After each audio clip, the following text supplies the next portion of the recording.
¿Cuál es una de nuestras grandes preocupaciones? Que no nacen niños. ¿Qué tal, Domingo? ¿Qué tal? Es verdad, ¿no?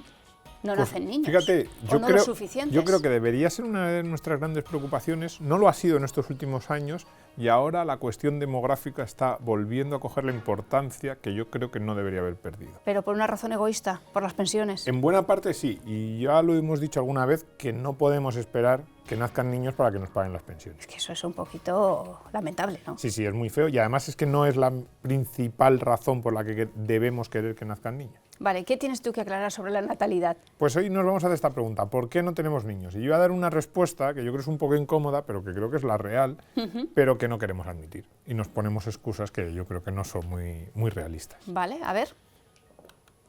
Empezamos por aquí. Sí. Titular en El Mundo. España registra la cifra más baja de nacimientos y la más alta de muertes desde 1941. Este era un titular que veíamos a finales del año pasado, en diciembre. De acuerdo. Y estamos ahí. Me parece ser que los 6 primeros meses del año han sido especialmente malos. Si seguimos esa tendencia este año, puede ser el año con menos nacimientos de toda la serie histórica. Ahora vamos a ver los datos.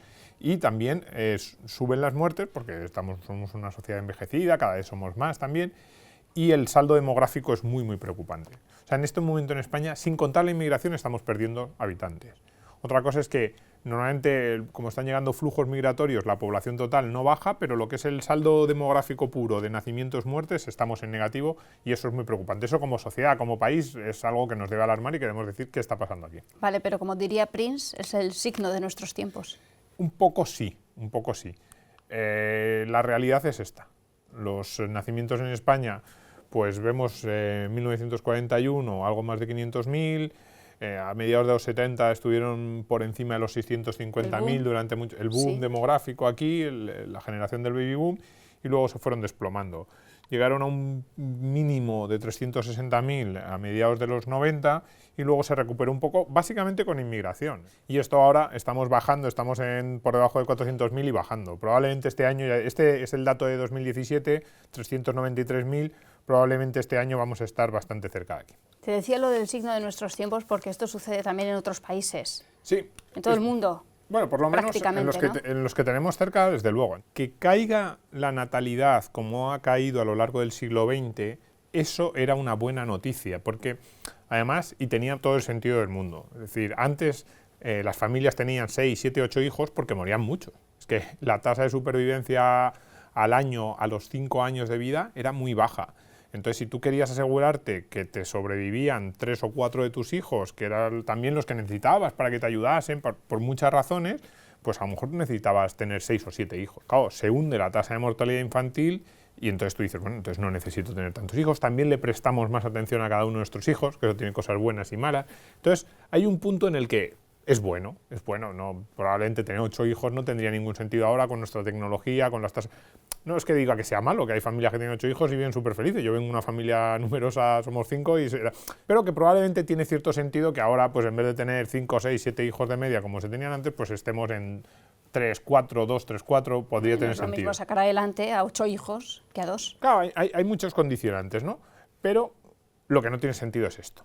Es decir, en Europa, cuando yo te digo 2, 3, 4, es que son cifras absolutamente, vamos, de ciencia ficción en la actualidad. Esta línea naranja que tenemos aquí es la tasa de reemplazo. Son 2,1 hijos por mujer. Ningún país de Europa, aquí no he puesto todos, pero no hay ni un solo país de Europa, de la Europa occidental, que lo cumpla. De hecho, vemos España e Italia, situación dramática, 1,34, la media de la Unión Europea, 1,60, y Francia, Suecia, Dinamarca, que son países que en teoría están haciendo muchas políticas, que luego vamos a analizar eso, pero se habla mucho de las políticas de natalidad, y cuidado, estas cifras son muy engañosas, porque todos estos países han recibido flujos migratorios en los últimos años. Si quitásemos de las estadísticas a los hijos de los inmigrantes, las cifras serían mucho más bajas. Claro, la gente dirá, no, pero los hijos... No, a mí me encanta y que los inmigrantes vengan, que tengan hijos y que por lo menos el país vaya manteniéndose. Pero lo que me refiero es desde el punto de vista social, que es a lo que luego yo iré, a los valores, por así decirlo, a la razón por la que tenemos menos hijos. Si nosotros quisiéramos preguntarnos por qué los europeos clásicos de toda la vida hemos dejado de tener hijos, estas cifras deberían ser menores. Es decir, que incluso estas cifras, que ya son bajas, nos engañan ligeramente. Es un tema interesantísimo, Domingo. Hablemos de la mujer si quieres también. Sí, hay muchos temas que hablar, las edades, los plazos que tenemos, la vida Claro, que tenemos y claro. todas esas cosas. Entonces, aquí, sobre eso, podríamos hablar probablemente de las razones. Entonces, ¿por qué lo he puesto yo entre interrogantes? Porque estas son las causas que se dan. Hablamos, la crisis, las parejas jóvenes no se pueden independizar, faltan guarderías públicas, nos ponen el ejemplo de Suecia, Sí. la precariedad laboral. Y yo, a ver, que tenga una cierta influencia, pero yo creo que es mínima, Sí, sinceramente. estoy contigo. Vamos a ver las cifras. Por ejemplo, Suecia. El gobierno da 480 días de permiso de paternidad-maternidad. Más de un año. Durante ese tiempo, los padres reciben el 80% de su paga. Se puede escoger en qué momento utilizar ese permiso hasta los 8 años, que a mí eso me parece muy sensato. Por cierto, a mí esto de que en España te digan, no, es que lo único importante de la vida de tu hijo son los 4 primeros meses. 6 primeros meses, claro, en el puede caso de haber la mujer, padres sí, que sí. digan, oye, que es que yo prefiero cogerme el permiso cuando el niño tenga 3 años, 4, por cualquier razón. Pues no, aquí en Suecia te dan hasta los 8 años.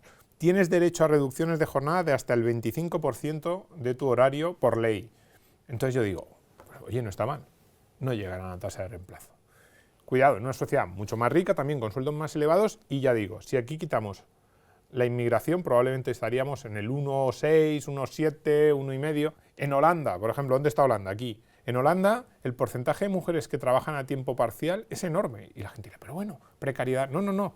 En Holanda, la gran mayoría son voluntarias. Es decir, hay no solo mujeres, también hombres, hay muchas mujeres, muchos más que en España, mujeres y hombres. En Holanda es el gran país del trabajo a tiempo parcial. Hay un porcentaje enorme de la fuerza laboral holandesa, por encima de un tercio, alrededor de un tercio está la fuerza del número de trabajadores en Holanda que trabaja a tiempo parcial de forma voluntaria, porque ellos quieren. Vale, pero hasta ahora a mí, Domingo, no me ha quedado claro por qué los hijos no entran en nuestros planes.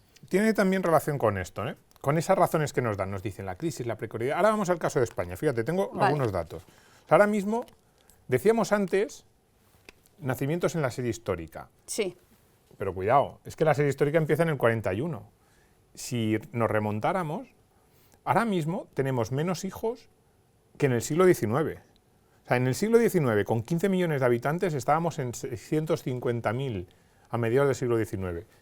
Ahora, con 46, 47 millones, o sea, que veamos la perspectiva, ya no es 41, es que en el siglo XVII, con 7, 8 millones de habitantes, probablemente Alejandro Macarrón, nuestro amigo Alejandro Macarrón, que es el que más sabe de esto, y por cierto, lo primero que quiero decir aquí es a leer todos a Alejandro Macarrón, porque es el que más sabe y el que más estadísticas Es tiene. el que dijo lo del siglo XVII y los españoles. Él calcula que estamos más o menos en el nivel siglo XVII, o sea que nunca desde el siglo XVII ha habido menos nacimiento. Entonces, claro, pues esas razones que nos daban, las guarderías, la crisis, yo digo, a ver, cuidado, renta per cápita en 1900, 1.200, Claro. 1.300 euros. En 1950, 3.500 euros. Miremos. En 1990, 16.000 euros. Pero no es eso. O sea, No. hemos pasado crisis. De hecho, esta caída es con la crisis. Sí, sí. Si vemos, remonta aquí, lo decía antes, con la llegada de inmigrantes, se van los inmigrantes Sí. cuando llega la crisis, no hay diferencia. No. Dices, de 2010 a 2014 ha habido crisis, sí, y a partir de 2014 sigue la línea descendente. Los hijos no entran en nuestros planes. No entra en nuestros planes. Entonces, ese es un poco el mensaje, es una respuesta incómoda como sociedad, oye, ¿por qué no queremos tener hijos? Pero es así. Y entonces Bueno, es una elección, ¿no? claro, yo decía, las razones, estas son las que nos dan todos los días. Yo creo que son mentiras, de verdad, creo que no. O sea, Yo creo que también lo pueden creo. influir también tangencialmente, lo creo. pero no es. Y para mí, la razón es esta. Nos han dicho que lo podemos tener todo. Nos han dicho que podemos tener estudios, formarnos, también luego pagarles a los hijos la mejor educación posible. Eso tiene un coste, en muchos sentidos. Nos han dicho que podemos tener la familia perfecta, que cocina unida aquí, que pasa las tardes, que los niños no coman alimentos procesados. Luego los padres tienen que estar en casa para ayudarles también. Pero luego también tenemos que ser unos súper profesionales, que hagamos aquí un arquitecto, una profesión diferente, dinámica, y que estemos hasta tarde, y que si nos mandan una reunión a Frankfurt o la compañía, nosotros tenemos que ir, no podemos renunciar a nuestro trabajo. Y luego hay que cuidar a la pareja. Echar, hombre, una cena romántica, eso toda la semana. ¿Cómo no vamos a cuidar a la pareja? Es que no puede ser que los hijos nos destrocen el matrimonio, hay que cuidar a la pareja. Y aquí, hombre, y hacer los deberes con el niño. ¿Cómo no vas a ver ese niño creciendo? A mí me encanta sentarme con mi hijo y leer con él. Y aquí los viajes, también irse de viaje a Japón, es muy bonito, no sé qué. Nos han dicho que todo esto es posible. Y esto es mentira. La vida es elección. Y hay que priorizar.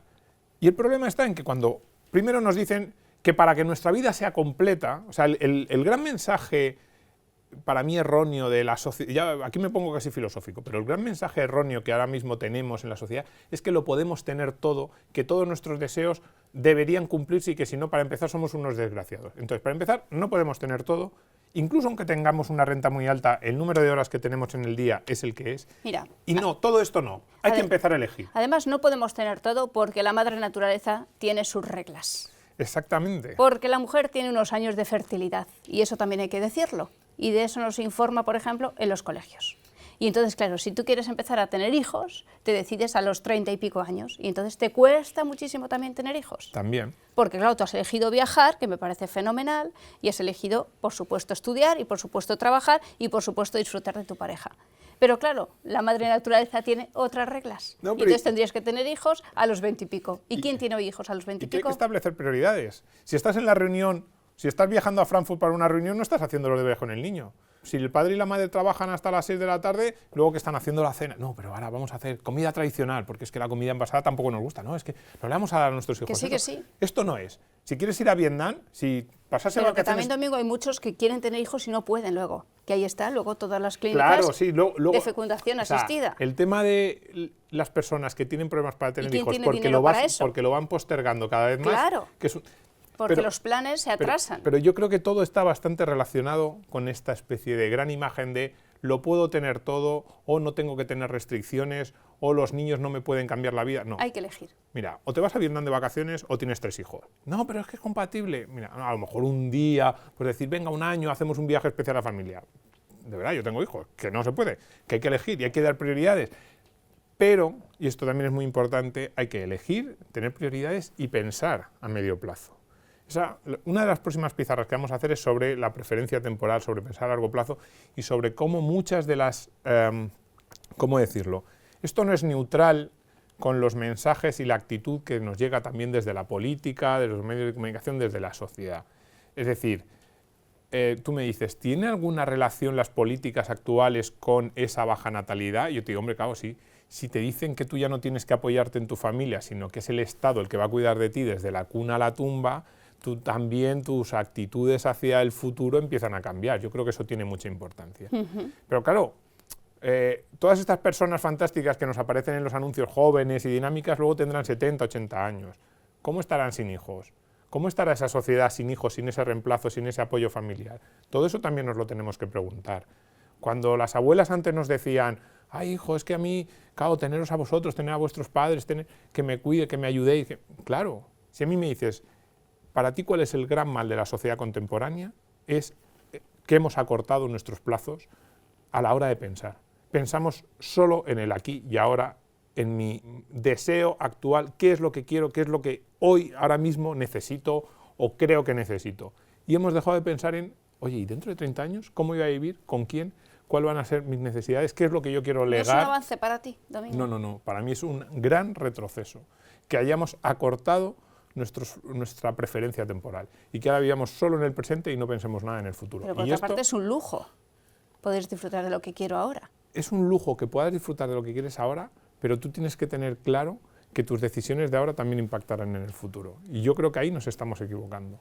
Y para acabar, una pregunta incómoda. Aquel libro de James Hughes, ¿te acuerdas? Hombre, que lo recomendamos en la preferencia temporal, fijarse, hacerse planes a medio y largo plazo, pensar en cuáles son las consecuencias hacia el futuro de las acciones que yo estoy tomando ahora, pensar en lo que esto supone, saber decir que no a algunas cosas porque quiero priorizar otras. Y yo mismo, vamos, yo probablemente ahora estoy cambiando un poco de opinión. Me hubieras preguntado hace 5 o 6 años y te hubiera dicho, no, todo esto se puede conseguir y nos vamos.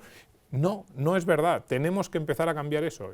Y, por cierto, desde la política nos llegan siempre mensajes erróneos en ese sentido. ¿Se puede poner en una misma balanza yo elijo viajar o elijo tener hijos? Por lo menos tenemos que tener una responsabilidad hacia nuestras propias vidas y a saber lo que vamos a querer en el futuro y todas las implicaciones que tengan las decisiones que tomemos actualmente. Y de eso normalmente pensamos muy poco. ¿Sabes que hay partidos que como sociedad te exigen o apuestan por la familia? Bueno, pocos, más en el titular que luego en la realidad. Porque apostar por la familia no es decirle a la gente que tenga más hijos. Si toda la vida ha habido familias y parejas que no han decidido no tener hijos y eso no era un problema social. La cuestión no es esa, ni siquiera forzar a la gente a que tenga hijos. La cuestión es forzar a la gente a que piense que sus decisiones, la responsabilidad las deben asumir ellos.